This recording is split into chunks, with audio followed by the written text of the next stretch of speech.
Señor secretario abogado, de la cuenta de los documentos llegados a la comisión. Gracias, señor presidente. Se han recibido los siguientes documentos para la cuenta de esta sesión.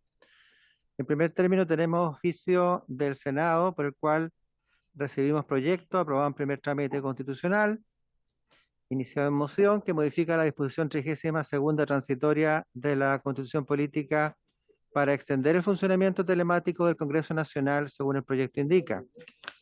Se encuentra en el número 2 de la tabla de esta sesión. Se confirma la asistencia para esta sesión del señor secretario general de la Corporación, como también del señor Hugo Rey, diputado, también por el Ministerio de Interior y Seguridad Pública, que está participando para el primer proyecto, a la señora María José Gómez, subsecretaria de Prevención del Delito. Eso es todo, señor presidente. Muchas gracias, señor secretario. Ofrezco la palabra sobre la cuenta. Ofrezco la palabra sobre la cuenta. Ofrezco la palabra sobre puntos varios. Ofrezco la palabra sobre puntos varios. Por terminada la cuenta. La sesión del día de hoy tiene como propósito destinar hasta la primera mitad de la sesión para dar inicio a la tramitación del proyecto de reforma constitucional refundido, iniciado en mociones que modifica la Carta Fundamental para incorporar como causal de cesación en los cargos públicos que indica la dependencia de estupefacientes y sustancias psicotrópicas. Boletines 12.262, 14.564, proyecto que tiene discusión declarada como suma. Se ha invitado al efecto al autor de la moción para la presentación del proyecto. Asimismo, se ha invitado al ministro del Interior, quien se excusó, a la señora subsecretaria de Prevención del Delito, que está presente, y al secretario general de la Corporación, que también se encuentra presente.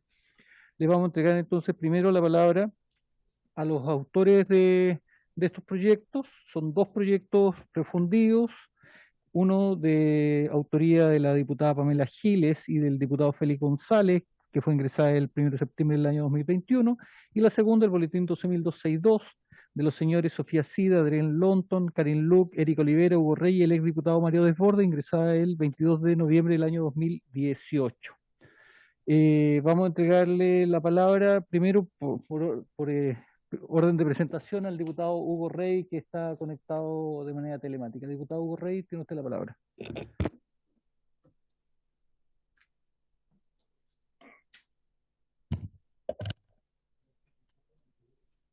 Diputado Hugo Rey se encuentra silenciado. Está silenciado. Ahora sí. Estoy acostumbrado a que me silencien, entonces ya lo hago de forma automática. No, agradecer, ¿ahí sí? ¿Ahora se escucha? Sí, sí se escucha. Sí, no, agradecer la invitación. También, bueno, usted lo dijeron también, Pamela Giles, la diputada, también es autora de esta iniciativa que se fusionó con la que nosotros hicimos.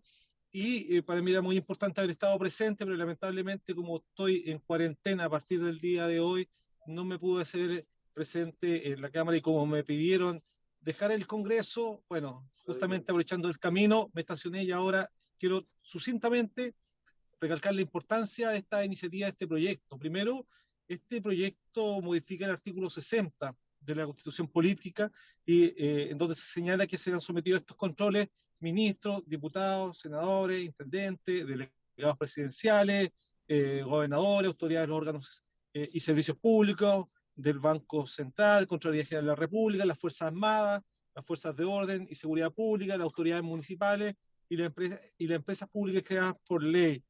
Este documento señala que esta situación se debe a que hoy ha habido un acto de privilegio a los altos cargos públicos que solamente presentando un certificado de no consumo logran esquivar lo que muchos funcionarios públicos hoy día en el país tienen que hacer, que es un examen de droga.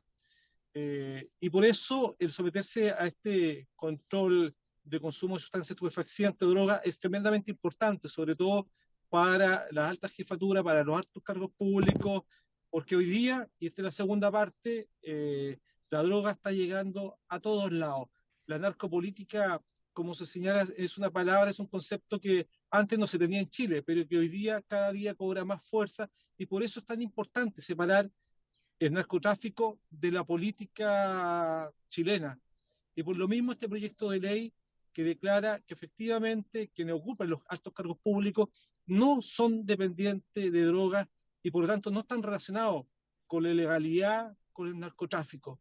Y por eso es importante esta iniciativa, presidente, y le solicito y le agradezco a ustedes que lo estén hoy día sometiendo a este trabajo legislativo en la comisión, y espero, presidente, de todo corazón que pueda ser ley prontamente para que podamos combatir justamente el narcotráfico en todas sus dimensiones, incluso desde dentro de la política, que hoy día lamentablemente se han visto algunas luces de que está introducido en varios sectores y tenemos que sacarlo. Eso, presidente, muchas gracias. Muchas gracias, diputado Hugo Rey. Le vamos a dar la palabra también a la diputada Pamela Giles, autora del boletín 14.564. Diputada Giles, tiene usted la palabra. Gracias, presidente. Quiero recordar que también es autor de ese proyecto refundido, en este caso, el diputado Félix González, quien no está presente, pero quien represento. Muy brevemente quisiera recordar que nosotros nos preocupamos acuciosamente, hicimos un avance significativo en la Comisión de Constitución en relación justamente a este tema, en una serie de indicaciones que presentamos y que fueron aprobadas por unanimidad en la comisión en el proyecto de combate al narcotráfico, ¿ya? Donde creímos que era un buen momento para ocuparnos de una idea que ha estado moviéndose en este Congreso desde hace mucho rato, pero darle una forma específica, cosa que hicimos a través de esas indicaciones.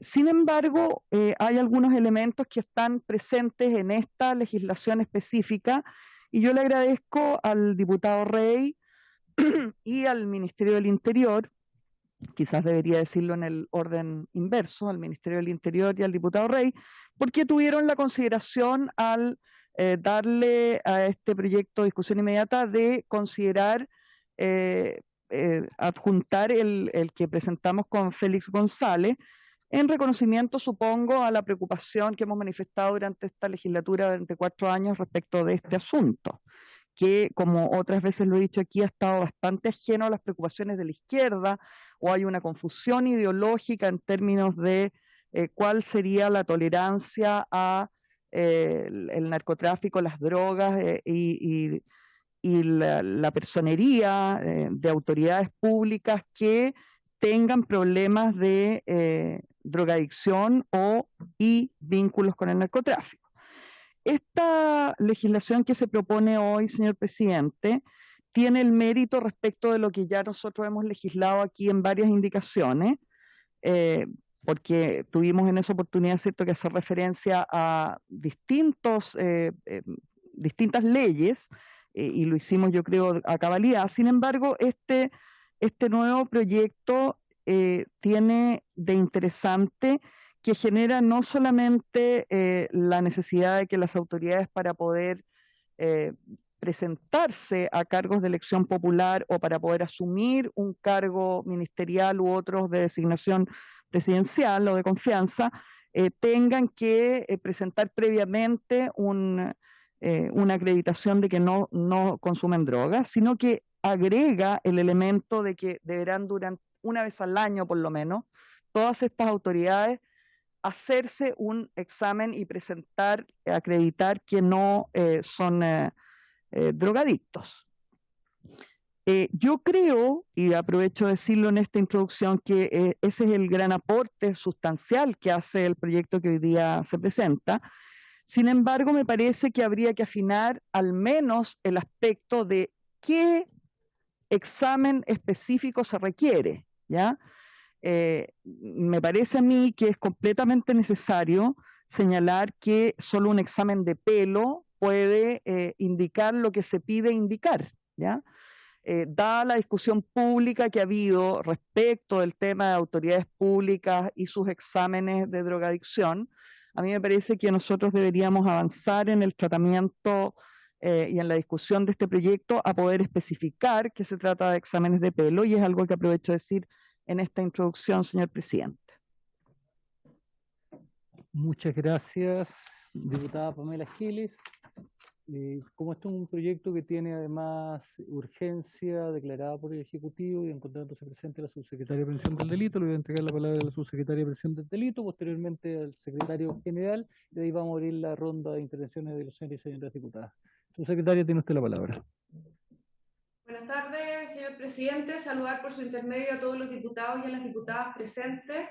Vamos a proyectar una pequeñísima presentación que tenemos, que va a ser muy rápida, señor presidente, y que tiene que ver con los contenidos de este proyecto. Primero, señalar que consideramos como Ejecutivo que las mociones refundidas que aquí se están estudiando constituyen ciertamente un aporte al debate. Se trata de un debate muy pertinente y también es un aporte al fortalecimiento de la democracia, de la probidad y de la independencia con que distintos funcionarios públicos tienen que desempeñar y ejercer sus cargos.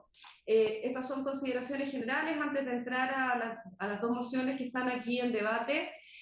Dos comentarios. Uno que tiene que ver con lo que acaba de señalar la diputada Giles, que nosotros creemos que independientemente del texto final al que pueda llegar esta comisión para que sea materia de análisis, nosotros consideramos como Ejecutivo que debe profundizarse respecto a la forma en que se realiza la acreditación de la dependencia de sustancia o delegarlo de la forma que señale la ley, y que esto es muy importante para asegurar tanto la operatividad del sistema, de la norma, como también lo señalaba la diputada Giles, para tener un sistema o un tipo de examen que sea respaldado o que sea validado por todos los entes, y que después nos encontremos con distintos tipos de exámenes que son cuestionados por el plazo de dependencia o de consumo que acreditan de acuerdo a cuál sea el que se realice.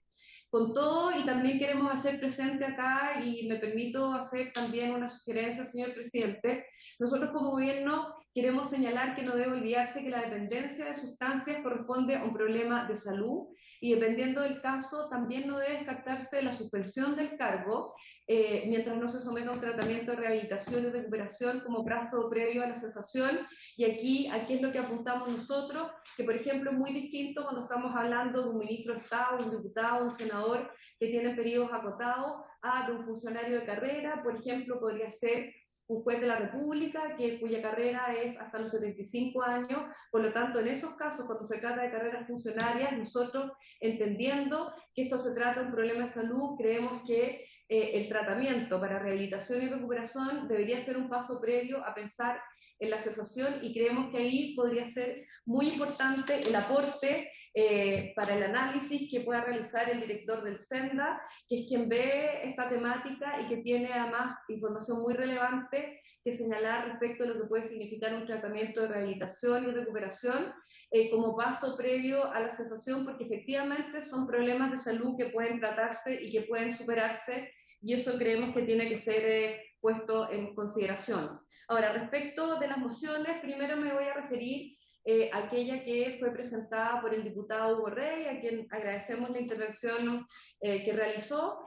Más allá del contenido, que todos ustedes lo conocen, se refiere, al igual que la siguiente, respecto de situaciones que redundan en una cesación en el cargo, tanto como establecer un requisito adicional para asumir el cargo. Respecto a la cesación, a nosotros nos parece adecuado que exista una causal de cesación en el cargo en razón de tener una dependencia de sustancias o drogas estupefacientes ilegales, y asimismo establecer una excepción cuando dicho consumo se justifique médicamente. Cabe ser presente respecto a este tema que actualmente se realizan exámenes aleatorios para subsecretarios, jefes superiores de servicio, directivos superiores de un órgano u organismo de administración del Estado hasta el grado de jefe de división o su equivalente, y que además existe en el caso de otras autoridades la obligación de hacer una declaración pública señalando que no se está afecto a la inhabilidad de tener dependencia de sustancias, de consumo de sustancias o drogas que son ilegales, y ahí se pone copia de lo que significa, por ejemplo, para un ministro de Estado, esta declaración que tiene que hacer para señalar que no tiene dependencia de sustancias o drogas o estupefacientes o psicotróficos ilegales, a menos que sean justificados por un tratamiento médico al momento de asumir su cargo. Respecto de esta moción, sigamos a la lámina siguiente, algunos comentarios. Nosotros creemos, como señalaba yo al principio, que es un aporte al debate, que es importante entrar en esta regulación que se plantean en las mociones. Sin embargo, creemos respecto a este texto que se podrían requerir algunas precisiones respecto de algunas instituciones que son incorporadas. y señalar claramente quiénes son las autoridades de los órganos y servicios públicos que van a estar afectos a este examen, tanto como requisito para asumir el cargo como en causal de inhabilidad o cesación. Al hablar de las Fuerzas Armadas, por ejemplo, y las Fuerzas de Orden y Seguridad, la pregunta es cuáles son las autoridades que quedarían afectas a esta regulación.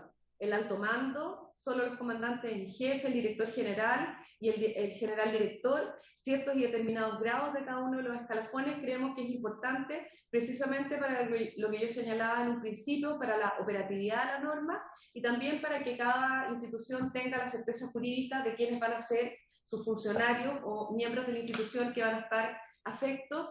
Lo mismo que también señalaba yo en las consideraciones generales es que debe precisarse la forma del examen o dar al menos las pautas para que los legisladores completen los detalles y el Ejecutivo establezca en la reglamentación, tal como se hace ya con las muestras aleatorias. Ahí es importante saber qué tipo de examen se va a realizar. Además, la ubicación de la norma está en las normas comunes que afectan a diputados y senadores. Nosotros creemos que debería establecerse autoridad por autoridad para que fuera claro y estuviera en la ubicación que corresponde. Y también no es habitual que se incorpore expresamente cuál es el servicio público que se incorpore en la Constitución que va a realizar el examen, y nosotros creemos que haría mejor en términos de técnica legislativa señalar que será el organismo, que el examen será realizado por el organismo que señale la ley. Respecto de la segunda moción, que es de la diputada Pamela Giles, de quien acabamos de escuchar su intervención, y el diputado Félix González, creemos que aquí se mantiene una misma fórmula de cesación, pero varían las autoridades que son objeto de ella, de modo que cesan el cargo la autoridad que tuviera dependencia de sustancias o drogas estupefacientes, a menos que justifique su consumo para un tratamiento médico. Creemos que aquí se desarrolla una técnica adecuada, en el sentido de que se va incluyendo autoridad por autoridad y se ubica adecuadamente el lugar donde se establece expresamente la causal de cesación o requisito para asumir el cargo. Pero también creemos que aquí es necesario señalar o precisar la expresión jueces, pues la Constitución se refiere con ella a quienes ejercen funciones jurisdiccionales y otras veces se refiere a jueces en oposición a los magistrados de los tribunales superiores de justicia. Por lo tanto, creemos que ahí también se puede hacer una precisión, y de la misma manera creemos que se debe explayar con más precisión sobre la forma del detalle mediante el cual se acredita la dependencia o delegarlo en el organismo del Estado o la institución que señala la ley.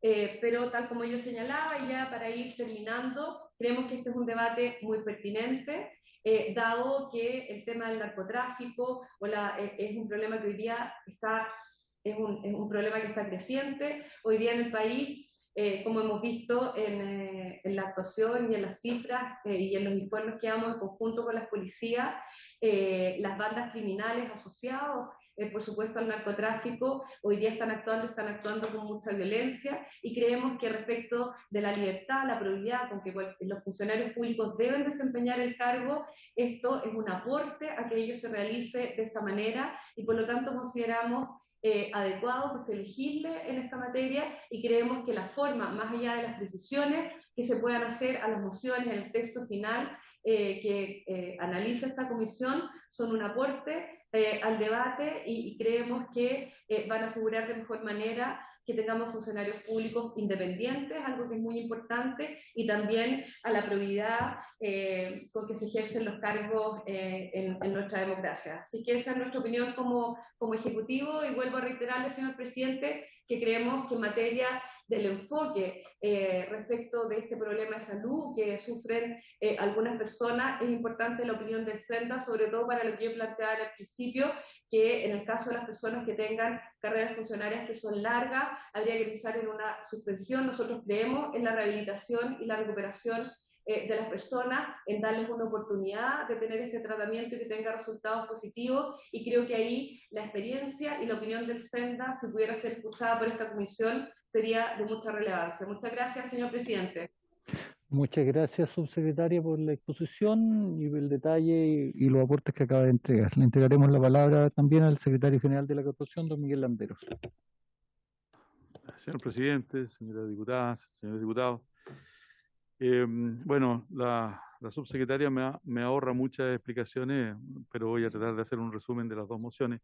Efectivamente, me parece que la de la diputada Giles está mejor desarrollada desde el punto de vista que en cada caso de cada autoridad se ha ido precisando el cese.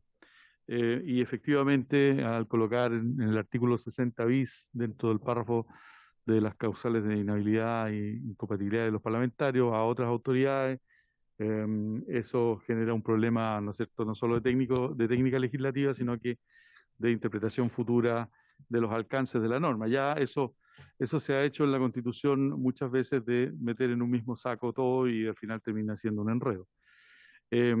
Siendo bien preciso, creo que aparte de lo que ha dicho la subsecretaria, que debe establecerse que la ley debe determinar la autoridad y los requisitos de cuál van a ser los exámenes válidos, los exámenes que acreditan que no se está en la condición que opera el cese. También es conveniente determinar en algunas autoridades quiénes van a ejercer la función, ¿no es cierto?, de sentenciar cuando la autoridad incurre en la causal de cesación del cargo. Hay algunas que están claras, por ejemplo, los ministros de Estado lo hace el Tribunal Constitucional, porque esto es una inhabilidad que le incorpora en el artículo 37 bis, si mi memoria no me falla, y también en el caso de los parlamentarios, que lo hace el Tribunal Constitucional. Pero hay otras autoridades que no tienen un órgano que señale su causal de cesación, partiendo por el presidente de la República, pero también los miembros del Tribunal Constitucional que no tienen una causal específica en la Constitución de cesación de sus funciones. Y por lo tanto habría que agregar eso. La otra alternativa es llevar todas las autoridades a, ¿no es cierto?, una norma como el artículo 8º de la Constitución, que se refiere a probidad, ¿no es cierto?, de la función pública, por lo tanto ahí podría también establecerse. Y en el caso de los jueces, la verdad es que en donde pusieron la norma habla de todos los jueces, entonces yo tiendo a entender que se trata de cualquier persona que ejerce judicatura, porque ahí tenemos un problema distinto, a mi juicio, que dice relación que los jueces están fallando causa, pero todos fallan causa, primera instancia, segunda instancia. No es como, no estamos hablando aquí como los generales, que está bien, el comandante en jefe tendrá la norma en la Constitución y los demás oficiales subalternos en los reglamentos internos. En el caso de la Cámara de Diputados tendrán los diputados en la Constitución y el secretario general y el personal tendrá en el Estatuto del Personal la causal de cesación. Y eso es un trabajo a posteriori. Sí, recalco, compartiendo la tesis de la subsecretaria, que sería bueno establecer que la ley determina qué órgano, porque hoy día es senda, pero mañana podría ser otro que lo reemplace la ley, y entonces nos quedamos que la Constitución dice una cosa y la ley dice otra. Y algo más importante, el tipo de examen hay que colocar que sea uno que sea de carácter indubitado, porque si no, como también decía la diputada, puede ser alguno que no tenga las características, no porque no se quiera hacer, sino que porque a lo mejor la tecnología de mañana permite tener un mejor rastreo de lo que se trata de buscar acá. Y por último, respecto de aquellos funcionarios que desempeñan tareas de larga duración, sí hay que acoger lo que dice la subsecretaria, entendiendo que el consumo de drogas es una adicción, es una enfermedad, y por lo tanto estaríamos sancionando a una autoridad, ¿no es cierto?, por este tipo de actos. Tal vez habría que buscar ahí un mecanismo de suspensión, y si al cabo de esa suspensión la persona no se rehabilita, bueno, por supuesto, aplicar la cesación del cargo. Habría que ver caso a caso. Eso es, presidente. Muchas gracias, don Miguel Landeros. Ahora ofrezco la palabra a los señores y señoras diputadas para poder referirse respecto a este proyecto. Primero pidió la palabra a la diputada Camila Flores. Muchas gracias, señor presidente. Un gusto de saludarlo. Saludar, por supuesto, a la subsecretaria, a don Miguel Landeros. Y primero quiero partir felicitando y valorando esta iniciativa. Yo creo, presidente, que todas aquellas instancias que vayan en orden a mejorar la transparencia, ya sea de consumo de alguna sustancia psicotrópica, va a ayudar, por cierto, a que tengamos una sociedad que realmente se comprometa al combate contra el narcotráfico y el consumo de drogas. Realmente hemos visto en nuestro país estos últimos días, y particularmente en la región de Valparaíso que represento, delitos de alta connotación, de alto poder de fuego, y que al parecer, según los expertos señalan, tienen una ligación directa con el narcotráfico. Y para poder combatir de manera efectiva el narcotráfico, el consumo de drogas, rehabilitar a nuestros jóvenes y a todas aquellas personas que quieran salir adelante, se necesita, por cierto, que toda la sociedad esté comprometida. Y yo creo que, por cierto, quienes estamos en esta actividad, la actividad en el servicio público, tenemos que ser los primeros que debemos dar el ejemplo. Y por eso felicito a los diputados mocionantes de este proyecto, porque viene a complementar quizás aquellas áreas que habían quedado un poco más descubiertas en los otros proyectos que se ha ido avanzando en esta misma comisión. Creo que es importante, presidente, destacar que en definitiva todo aquello que vaya en la línea, insisto, de poder transparentar que nosotros no tenemos, no solo nosotros, sino que cualquier autoridad, cualquier funcionario público no tiene dependencia al consumo de drogas, va a poder, por cierto, en misma consecuencia, hacer su trabajo de mucha mejor manera. Dar, como se dice en buen chileno, la prueba de la blancura, que no hay ningún tipo de conflicto de interés a la hora de poder aplicar una sentencia, de poder avanzar en proyectos de ley, de poder perseguir al delito y al crimen organizado relacionado precisamente con el narcotráfico. Yo sí, presidente, coincido con los expositores anteriores en que creo que es sumamente importante que en el proyecto quede establecido cuál va a ser el mecanismo a través del cual nos tenemos que todos hacer, digamos, este examen. Creo que no da lo mismo cuál sea la fórmula para hacerlo, si es de pelo, si es un test de orina, porque claramente se pueden incluso prestar para adulteraciones, se puede prestar para que también quede un manto de duda respecto a este método en el cual se pueda hacer o llevar a cabo este requisito, ya sea habilitante y también para mantener el cargo o el puesto de trabajo, digamos, en el caso de los funcionarios del Estado. Solamente para terminar, presidente, también agradecerle al gobierno que le haya puesto urgencia a este tema y espero que podamos mejorarlo en aquellos aspectos que estén un poco, digamos, todavía en la discusión respecto de la claridad y la certeza, y ojalá hacerlo lo más taxativo posible para que no esté expuesto a interpretaciones que desgraciadamente muchas veces terminan desviando el foco, muchas veces muy importante y muy sentido de los proyectos que nosotros presentamos en la Cámara. Gracias, señor presidente. Muchas gracias, diputada Camila Flores. Ha pedido la palabra también la diputada Pamela Giles. Gracias, presidente. Muy breve. Bueno, agrego el darle las gracias a la diputada Flores por las gracias que ella nos da, pero además de eso quisiera tener acceso, si es posible, a través de la Secretaría, a la minuta que presentó la subsecretaria para tener a la mano la discusión en particular, cuáles son las referencias que ella hacía, y en relación a lo que nos indicaba don Miguel Landero, anoté las referencias, así que esas ya las tengo en mi poder. Muchas gracias, diputada Giles. Le solicitaremos entonces a la subsecretaria de Prevención del Delito que nos haga llegar la presentación que acaba de presentar. Ofrezco la palabra, señores y señoras diputadas. Ofrezco la palabra, diputada Giles.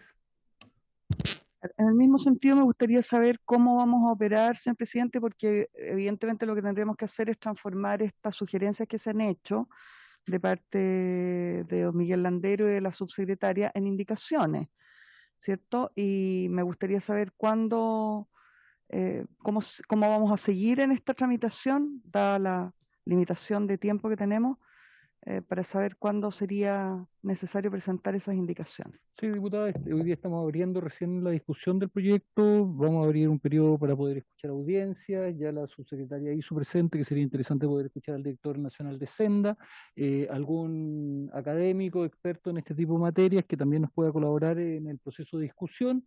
Y vamos a abrir, como le digo, ese espacio de tiempo para poder escuchar a las personas que estamos invitados de acuerdo a la disponibilidad de la tabla que vamos a trabajar. La idea es que discutamos este proyecto. Yo voté, y, si no me equivoco, también fui coautor, gracias a su invitación, a las indicaciones que plantean este tema en la ley de droga, que creo que fue un tremendo aporte la indicación que usted preparó y creo que es un tema importante a debatir dentro de este espacio. Así que a medida que vamos a abrir hoy día el proceso de audiencias para que los señores y señoras diputados que quieran proponer nombres lo puedan hacer llegar a Secretaría. Ofrezco la palabra sobre el punto. Ofrezco la palabra, señora y señores diputados, respecto al proyecto de ley. Pasamos entonces, y quiero agradecer a la subsecretaria de Prevención del Delito y a su equipo por la intervención. Estaríamos solicitándole que nos hagan llegar rápidamente la minuta, señora subsecretaria. Ya. Muchas gracias. El señor secretario. Estupendo, muchas gracias. El diputado Rey ha pedido la palabra, diputado Rey. Sí, gracias, presidente. Solamente agradecer, bueno, al gobierno obviamente las urgencias, las observaciones que están haciendo que obviamente van a enriquecer el proyecto.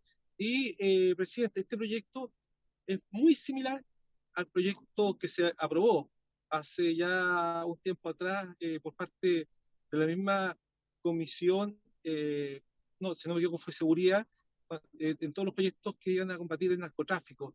El proyecto dedicado exclusivamente respecto de esta temática que estamos viendo ahora es muy parecido, por lo tanto ya han habido invitados que han participado, que han hecho exposiciones respecto a este tema. El mismo gobierno participó. Claro que el proyecto tenía la complicación de que se estaba a cargo sin tener una reforma constitucional, que era la falencia que tenía, que no se observó en ese momento, pero que este proyecto que hemos presentado con la diputada Pamela Giles sí lo aborda y se lo soluciona. Así que yo creo que hay un camino importante avanzado y espero que se pueda avanzar rápidamente en esta iniciativa. Muchas gracias, diputado Hugo Rey. Los liberamos a todos los invitados para poder proceder a la segunda discusión que hoy día nos convoca. Corresponde iniciar la discusión en el resto de la sesión del proyecto de reforma constitucional en segundo trámite constitucional que modifica la disposición 32ª transitoria de la Constitución Política de la República para extender el funcionamiento telemático del Congreso Nacional, boletín 14.640-07, que viene del Senado. Para estos efectos se ha invitado al señor secretario general de la Corporación, a quien agradecemos que haya querido asistir respecto a un tema de orden práctico, pero súper atingente a la situación de pandemia que hoy estamos viviendo. Señor secretario general, tiene usted la palabra. Gracias, señor presidente. Bueno, hemos tenido una nueva modificación a la 32ª transitoria, presidente, y quiero ser bien honesto, encuentro que es pésima la enmienda que está haciendo el Senado y me voy a tomar algunos minutos para explicar las razones. En primer término, creo que es un error establecer que la pandemia termina por un mandato constitucional el 10 de marzo del 2023, o que solo hasta, si lo pudiéramos hacer sería genial, pero me parece que no es la fórmula de... Nosotros tenemos un problema de salud que no sabemos cuándo va a terminar y en qué condiciones, y que ha modificado nuestra forma de trabajo, pero que no se puede convertir esa forma de trabajo en la forma regular. La forma regular tiene que ser presencial, porque tal como le pedimos a los niños que vayan al colegio, yo creo que hay que pedirle a los parlamentarios que vengan al Congreso.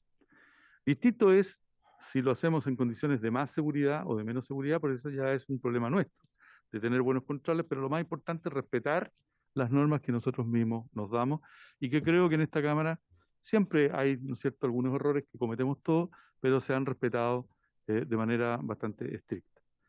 Dicho eso, que me parece general, quiero apuntar a la enmienda del Senado.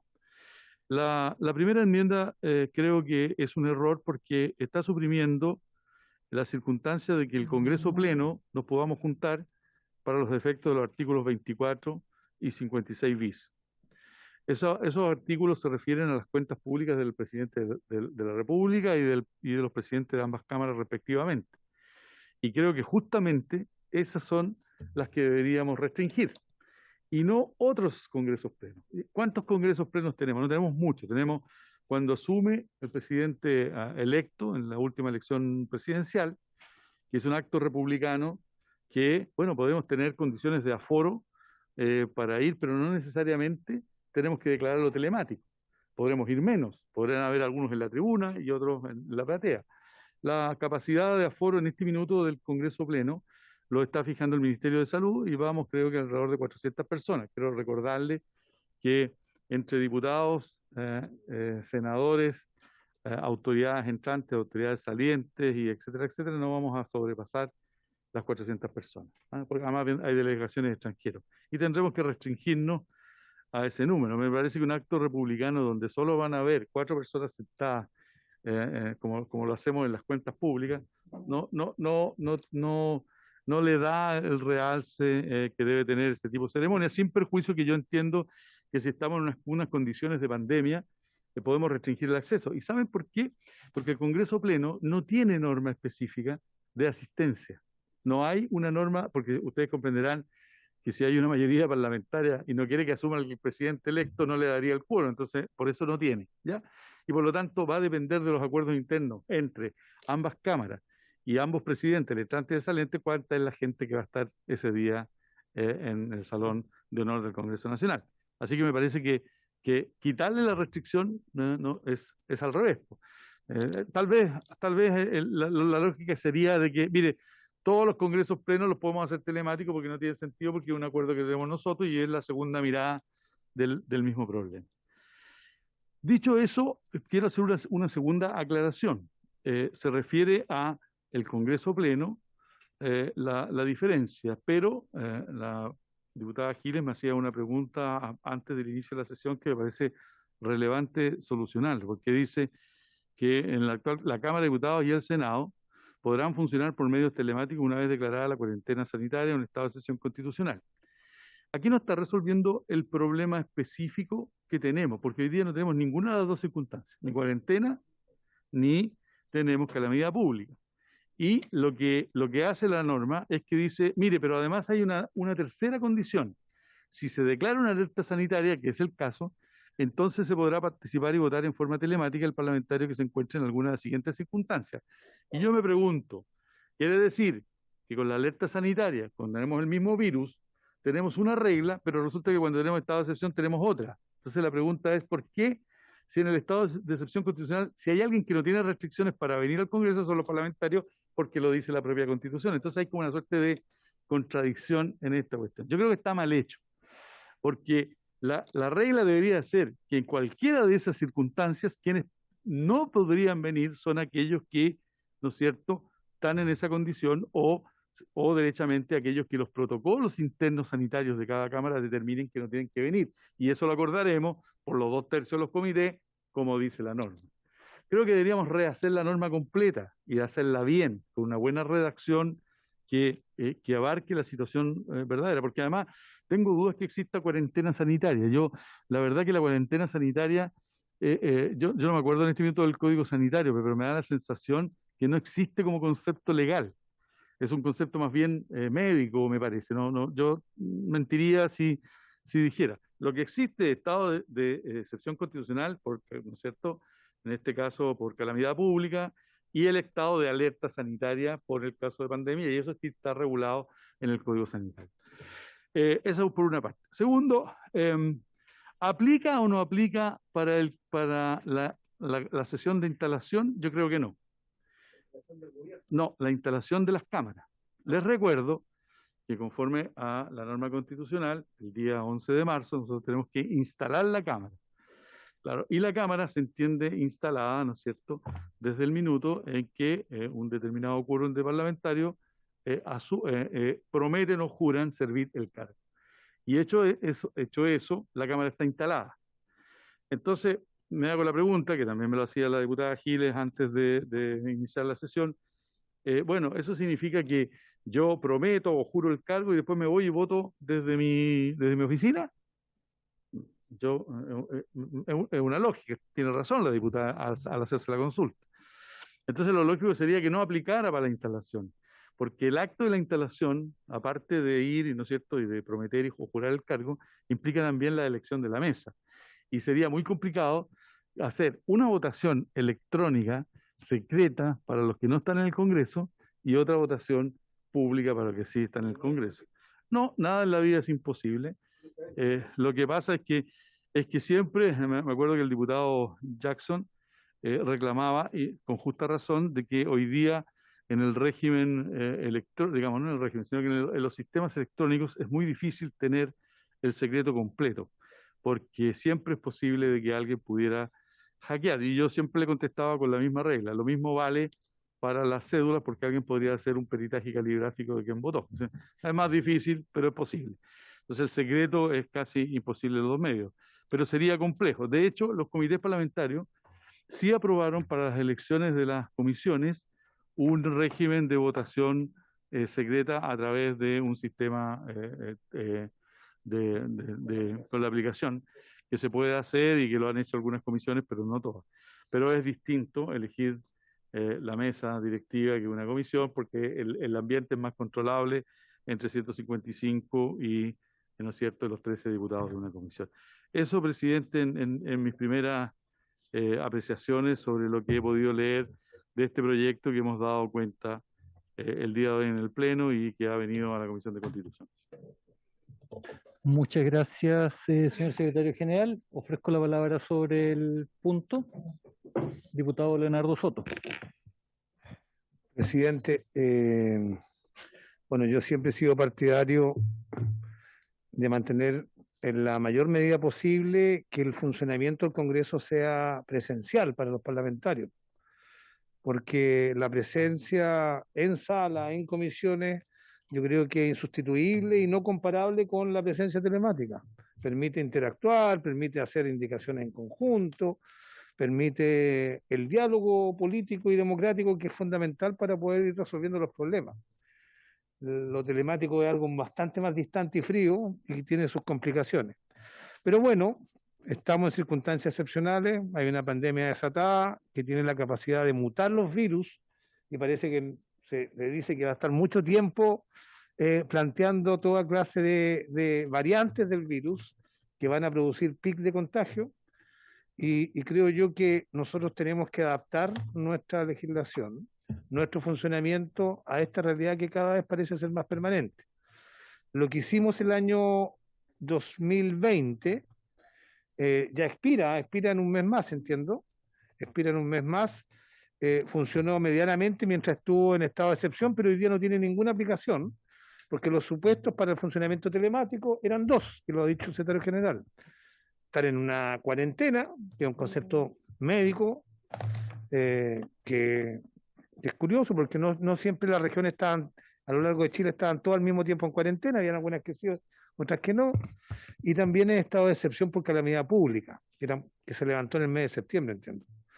Consecuencia, y hoy día estamos sufriendo todos los chilenos los rigores de una variante del virus de altísimo contagio, que en esta Cámara tiene ya por lo menos a 3 parlamentarios o parlamentarias que están contagiados, otro grupo indeterminado que está con contactos estrechos, la misma bancada socialista, 13 parlamentarios estábamos con contacto estrecho, impedidos de venir acá.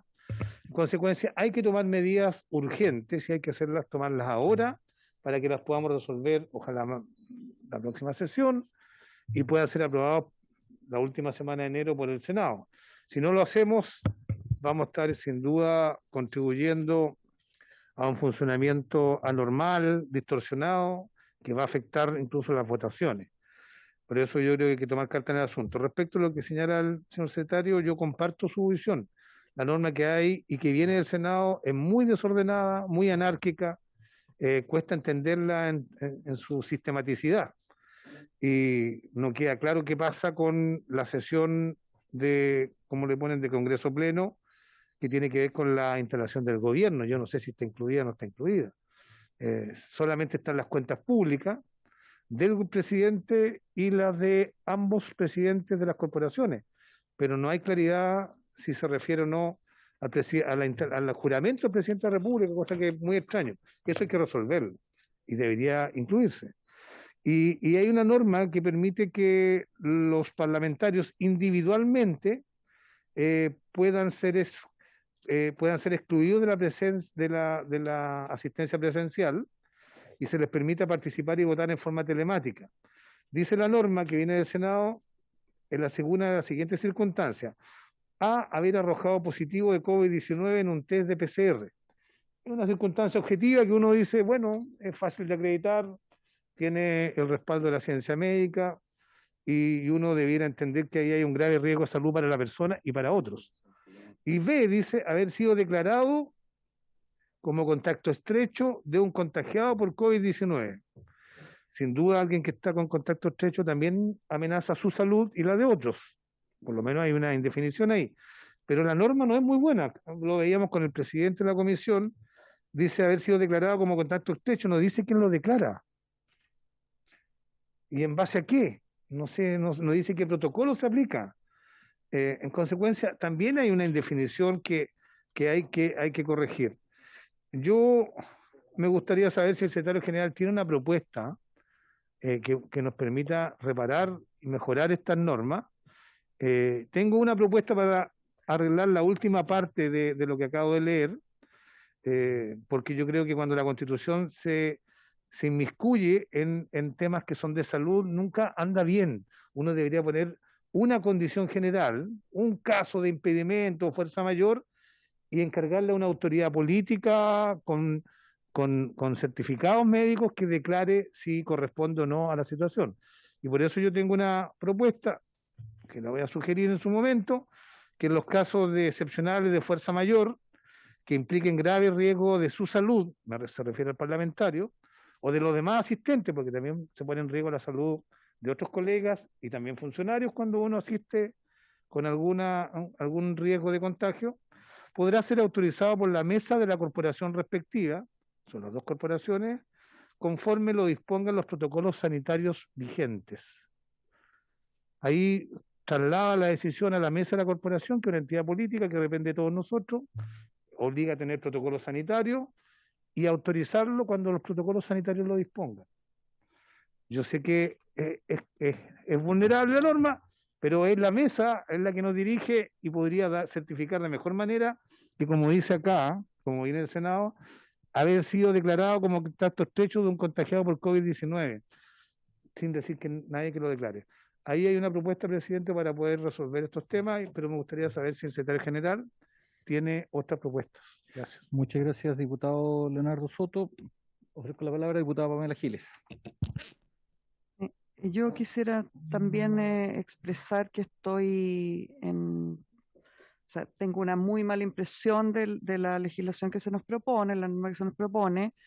Aparte de lo ya dicho, señor presidente, cuando pensamos yo creo que el problema central que tiene esta norma es que diera la impresión de que no soluciona lo que pretende solucionar. Pareciera haber otra intención, pareciera estar pensada para resolver otros problemas de otro orden más que el problema sanitario que dice querer resolver. Incluso a mí me parece bastante complejo la forma en que esta norma puede incidir en un hecho de la mayor importancia, como es el cambio del próximo gobierno, en el acto de asunción del próximo mandatario, por una parte. Me da la impresión de que pudiera haber alguna intencionalidad en relación a eso, y también alguna intencionalidad en relación a la votación presencial y secreta de la mesa de la Cámara, que, como sabemos, está consagrada en nuestra legislación, y así seguirá siendo en la votación del 11 de marzo. Entonces, me parece, primero eso, muy curioso cuál es la distorsión que hay entre lo que pretende resolver esta norma y lo que efectivamente hace. No resuelve el punto, sino que más bien pareciera estar ocupada de otros asuntos. Respecto de algunas de las soluciones que se proponen aquí, si nosotros estableciéramos que quien declara el contacto estrecho o la situación anómala que le permitiría a un parlamentario votar telemáticamente es una autoridad política, más aún la mesa de la Cámara, yo no sé si me parece increíble. Yo no le entregaría bajo ninguna circunstancia a la mesa de la Cámara la decisión respecto de qué diputados están autorizados para votar telemáticamente. Me parece un contrasentido obvio. Y además me parece, para no reiterar lo que se ha dicho, en lo cual concuerdo, digamos, en todas las fallas que tiene esto y agregar uno más, quisiera abundar en aquel con que partía el secretario general y es el tema del plazo. O sea, eso ya me parece increíble. ¿Qué hace pensar? O sea, la única forma en que yo estaría disponible, y me imagino que todos, para aprobar una norma que vuelve algo anómalo, como es la votación telemática, en algo relativamente regular, sería si esto fuera algo que se fuera evaluando conforme la situación objetiva de la realidad de salud pública del país. Entonces, básicamente, una norma de este tipo solamente podría aceptarse en la medida que nosotros mismos la volvamos a votar o a reformular una vez al mes, una vez cada 2 meses, en fin, en un plazo razonable. Pero ¿por qué cuando hay autoridades públicas que dicen, ¿cierto?, que muy probablemente se supere esta nueva ola de pandemia en abril o mayo, y por último, no sabemos cuándo se va a superar, ¿por qué habríamos de darle a este tratamiento anómalo 1 año de duración? Me parece desde todo punto de vista impracticable esta norma y salvo que tuviera una modificación muy profunda en todos estos ítems, yo creo que hay que votarla en contra. Muchas gracias, diputada Pamela Giles. Ofrezco la palabra sobre el punto. Yo solamente añadir de que primero la fecha de vigencia de la actual modificación de la 32ª norma transitoria vence el 26 de marzo del 2022, tal cual me informa el señor secretario de la comisión. Lo segundo, compartir también con ustedes de que la redacción de este proyecto de ley ya aprobado en primer trámite constitucional por los honorables senadores es de bastante baja calidad, presenta más bien una serie de problemas, porque dejando de lado la extensión por 2 años, dándole plazo máximo hasta el 10 de marzo del 2023, que ya es una cosa extraña. Lo cierto es que deja absolutamente al albedrío de los parlamentarios en la utilización de esta forma telemática, que va en el número 2 del proyecto, en orden a establecer de que el parlamentario podrá participar y votar en forma telemática cuando se encuentre habiendo arrojado COVID positivo o un test de PCR, o haber sido declarado como contacto estrecho en contagio por COVID-19. Y recordemos además que hay una indicación que plantea que quien presente un certificado médico que acredite explícitamente poseer una patología o morbilidad en el contagio de COVID-19 implica un riesgo para su salud. Yo creo que es necesario poder ponernos a la par respecto al proceso de la situación pandémica que hoy día tenemos y tener herramientas que nos permitan buscar soluciones, porque yo creo que efectivamente tenemos que buscar algún tipo de solución que permita enfrentar este tipo de situaciones, no haciéndolo una situación normal. Creo que nada, o por lo menos estamos todos los parlamentarios mandatados a llevar adelante los procesos de deliberación y de discusión de proyectos de ley, y lamentablemente la experiencia que hemos tenido en estos años de pandemia y en estos años de trabajo telemático es que muchos parlamentarios aprovechaban también la instancia para desarrollar otro tipo de actividades en horarios que estábamos en sesión, y además el bajo nivel de discusión de los proyectos que se estaban sometiendo a la votación. Creo que, y voy a proponerle a la comisión la posibilidad de, como creo que va a existir consenso de que es necesario establecer alguna medida extraordinaria para buscar una solución a este tipo de problema, que cada uno pueda aportar en un trabajo de alguna mesa que podamos constituir hoy día para poder generar una propuesta que sea mucho más seria, haciéndonos cargo del tema, pero mucho más seria que la que hoy día llega del Congreso, en la cual también le pediríamos ayuda al señor secretario general, porque en definitiva es un tema de metodología, y con los asesores de cada uno de los señores parlamentarios poder hacer una propuesta para la próxima sesión de la comisión. No sé si les parece, señora diputada. ¿Cuándo vamos a sesionar? No está claro, tenemos que... El 1 de marzo. No va a ser el lunes, por ejemplo, No. como para poder sacarlo y ponerlo en tabla el miércoles. No. Diputado Matías Boker. Gracias, presidente. Acaba de llegar el fallo del Tribunal Calificador de Elecciones, así que muchas gracias. Presidente, mire, yo creo que lo más importante en una instancia como esta es que cada uno pueda manifestar cuál es su disposición a legislar en esta materia. Mi disposición a legislar está. Yo creo que después del bochorno que hemos vivido esta semana con la situación de una colega respecto a la cual desconocíamos que no estaba con su esquema de vacunación, exponiendo no solo a los colegas, sino que a los funcionarios del Congreso Nacional, a quienes día a día se les exige el pase de movilidad como requisito habilitante para poder trabajar en el Congreso. Creo que es muy importante poder tomar medidas, no para invocar un privilegio para los parlamentarios, sino que para proteger la salud de quienes, insisto, trabajan en el Congreso Nacional. Mi disposición a legislar está con todos los perfeccionamientos que tengan lugar. Si además se requiere unanimidad para que hoy día aprobemos la idea de legislar y podamos discutir en particular el proyecto la próxima semana, no tengo ningún problema en hacerlo, pero creo que es importante que el Congreso Nacional pueda tener respuestas adecuadas al bochorno que hemos vivido esta semana. Gracias, presidente. Muchas gracias, señor diputado. Yo creo que todos, o la gran mayoría, tiene la voluntad de poder legislar respecto a una materia, insisto, como una situación más bien temporal, transitoria y excepcional. Pero creo que sería importante tener el texto y en la sesión que trae, la próxima sesión, traer una propuesta concreta donde se va a votar tanto la idea de legislar como la discusión en particular. Señor secretario general, tiene usted la palabra. Señor presidente, mire, para hacerlo breve, yo creo que también es bueno una conversación con los miembros de la Comisión de Constitución, Legislación, Justicia y Reglamento del Senado para que entiendan nuestra postura, que no hay mala fe de parte de la Cámara. Solo dos observaciones. Yo creo que, uno, el plazo, tal vez tendríamos que poner el plazo que vamos a sesionar, es un tema que hay que verlo. Yo creo que el mayor problema es que lo que nosotros deberíamos cambiar es la cuarentena sanitaria por la alerta sanitaria en la primera parte del texto. Que quedara, ¿no es cierto?, podrán sesionar por medios telemáticos una vez declarada. Creo que la segunda enmienda del Senado es innecesaria, porque eso debe estar en el acuerdo de los comités parlamentarios por los 2/3. Y les voy a recordar que cuando estábamos en estado de excepción constitucional, teníamos varios métodos de sesión que estaban ligados a las fases de avance que el gobierno establecía. Y puede que si tenemos una situación similar, establezcan otras fases. Si no podemos poner en la Constitución a casarnos con cosas que nos podemos pillar la cola, porque esto es dinámico.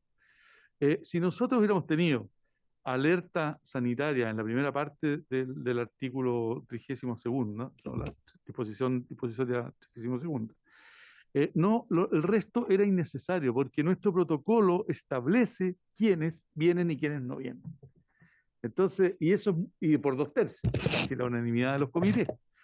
Entonces, crear una categoría solo hace confundir más, porque yo le pregunto, entonces, en estado de excepción constitucional, estos que están aquí no pueden venir, porque estos solo pueden venir o pueden no venir.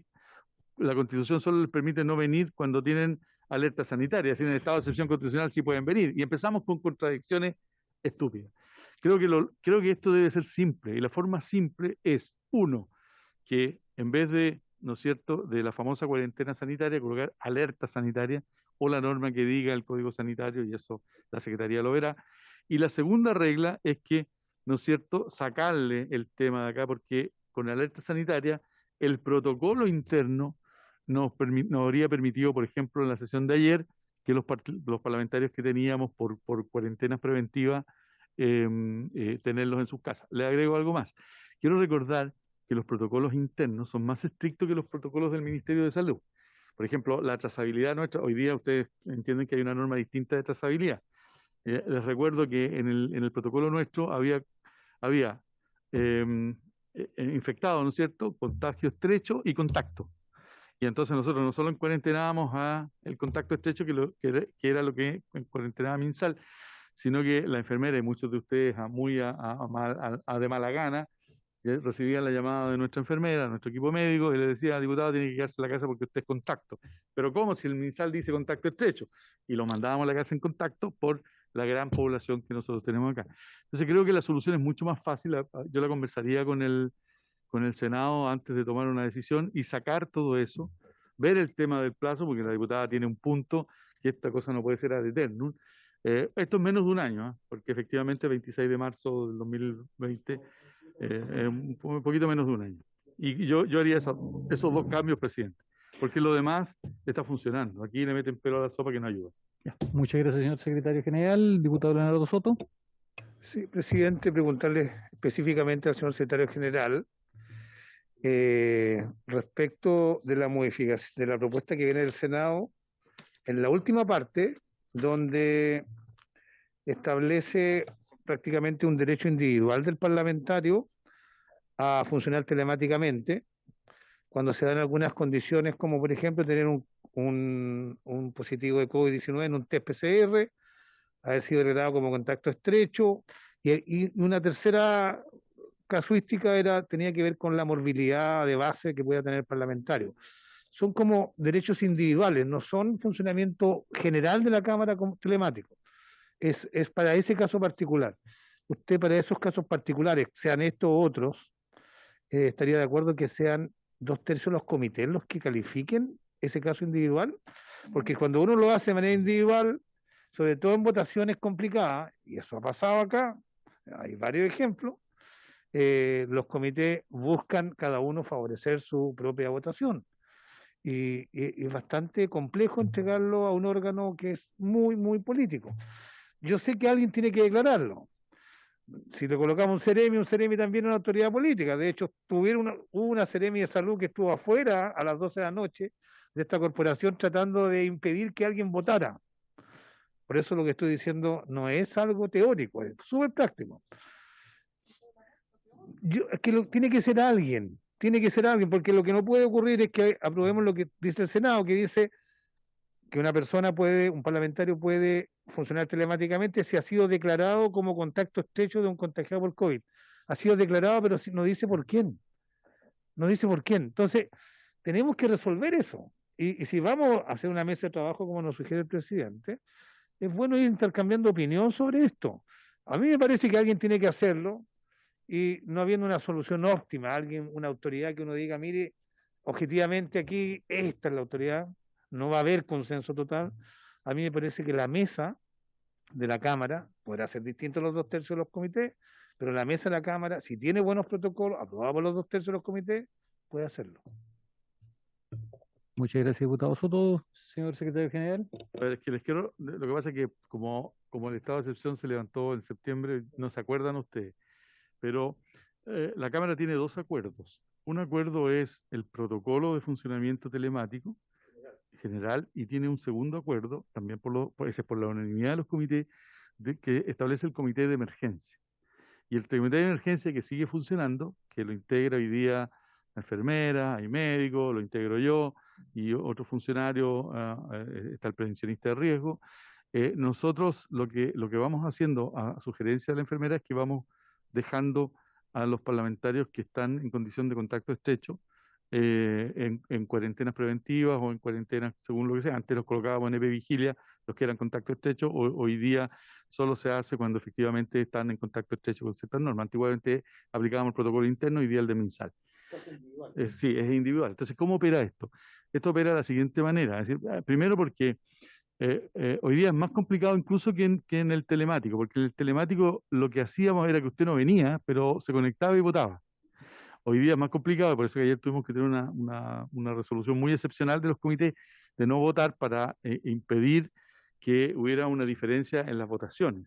Digamos que no se respetara la mayoría de la Cámara y por eso que tuvo a bien el presidente y la mesa de suspender las votaciones de ayer y hacerlas hoy día.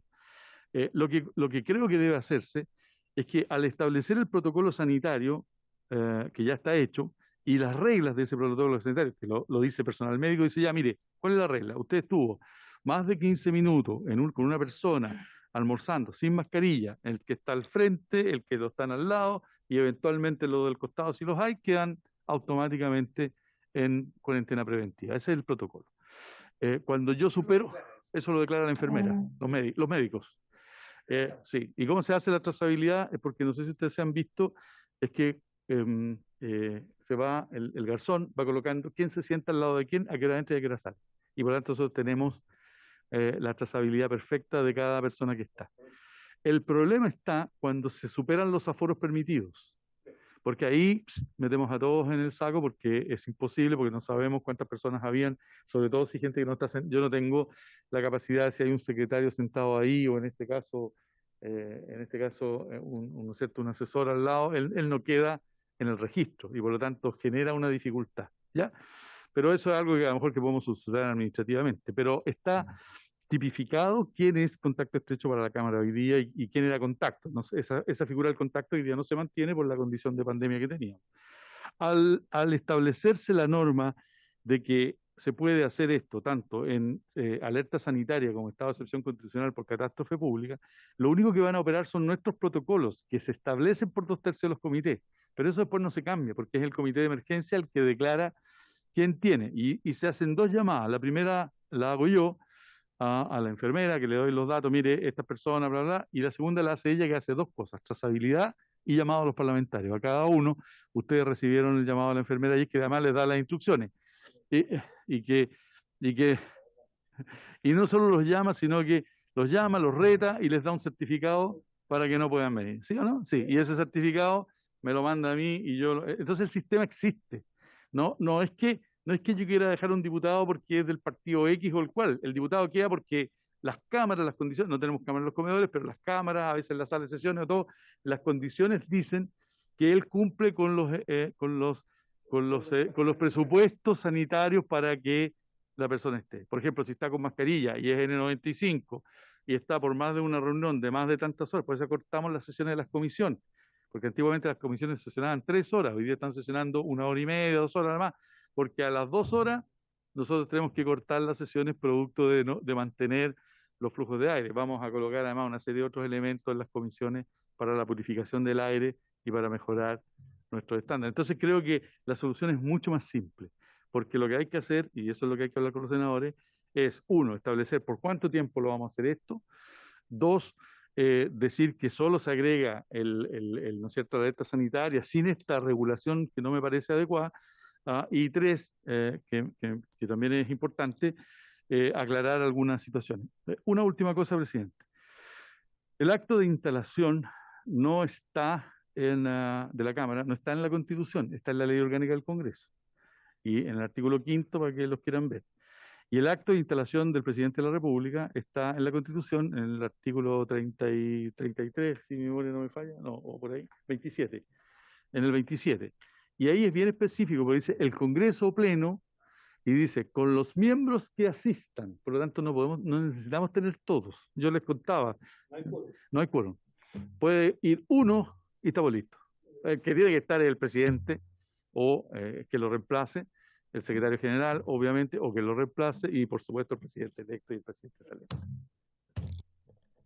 Gracias, señor secretario. Vamos a mantener la propuesta que se hizo. Vamos a trabajar un proyecto en conjunto con cada uno de los parlamentarios, en conjunto con la Secretaría General, en orden a presentar una modificación que sea mucho más simple y mejor redactada que el que hoy día nos presenta el Senado. Apenas lo tengamos, lo vamos a someter a votación, tanto en general en particular, y vamos a llevar adelante además la conversación con la Comisión de Constitución del Senado para mejorar este texto.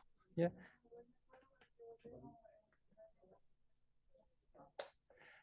En definitiva no requiero, si no me equivoco, acuerdo para ese tipo de situaciones, porque además lo vamos a plantear con fácil despacho. Señor secretario, ¿qué dice la norma respecto a eso? Sí, señor presidente, en efecto para la comisión está sujeta al reglamento. En este caso, un proyecto que no tiene urgencia, por lo tanto, tiene que ir cumpliendo con la etapa del reglamento, de tal manera que la diputada sí tiene la posibilidad de oponerse a que mientras no se cumplen los procedimientos que el reglamento establece para que se vayan cerrando los debates, en general tiene sus normas, en particular tiene la otra, ella podría también oponerse legítimamente. Ok, incluso si es de fácil despacho. Ahora, eso fue lo que pregunté. En el caso de que se acuerde por la comisión, ¿cierto?, que existe un trámite de fácil despacho, ahí está sujeto a tramitarlo dentro de nada más que dentro de media hora, antes de la orden del día. Pero también se requiere ahí que la comisión acuerde que es fácil despacho. Entonces voy a solicitar a la comisión que se apruebe que apenas existe el acuerdo, sea un trámite de fácil despacho esta normativa. Señores secretarios, ¿se requiere unanimidad o...? En este caso, señor presidente, como la norma de fácil despacho está contemplada en el reglamento, entiendo que es por mayoría de votos. Ya, entonces en votación.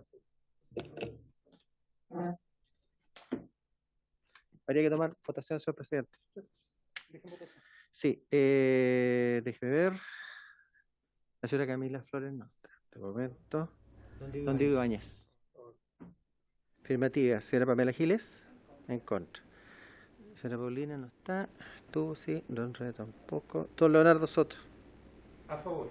A favor, perdón. A favor, don Leonardo. Don Matías Walker. A favor. A favor, don Matías. Señor presidente. A favor. No se me queda nadie en el tiempo, ¿cierto? No. A favor. 4-1-0. Ya, entonces vamos a operar de la manera que se señaló. Esperamos que cada uno de los señores parlamentarios haga la propuesta. Lo vamos a trabajar en conjunto con la Secretaría General y en la próxima sesión vamos a abordar este tema de fácil despacho. Y por diputada Marcela Hernando. Muchas gracias, presidente, por su intermedio. Tiene que ver con el punto 1 de la tabla. Lamento que estaba en otra comisión yo, pero existen otros proyectos que también tienen que ver con la cesación del cargo y con los problemas de adicción a drogas de diferentes cargos de responsabilidad. Y quisiera pedir que revisara la Secretaría porque no es solo uno que es de mi autoría, sino que hay varios más. Entonces, si pudieran verlos también.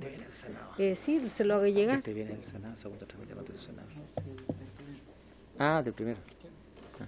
Diputada, estos son dos boletines que ya fueron fusionados en su oportunidad. Vamos a revisar cuando continuemos con la discusión de este proyecto, los demás proyectos que existan. Si usted tiene algún número, se lo entrega al señor secretario para ver si es que en términos reglamentarios podemos fusionarlo además y deberíamos solicitar la autorización de la sala. No obstante lo anterior, quedamos a fijar sesiones de audiencia especialmente para ese proyecto antes de votarlo en general. Así que, para que esté claro, ¿ya? Y por haberse cumplido el objeto de la sesión, esto se levanta.